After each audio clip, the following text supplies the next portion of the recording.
I'm going to show you how I make my special steak sauce, my own personal steak sauce. I love Heinz 57 and I love hot sauce. This is Crystal.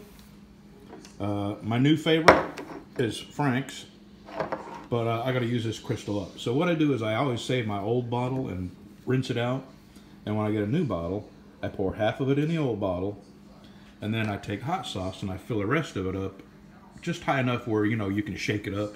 Leave a little room in there where you can shake it up. So let me do that. There we go. That'll last me a couple of months. And now, that's an awful big bottle. So what I do, save my old bottle, and I'm gonna pour it in here, fill this up.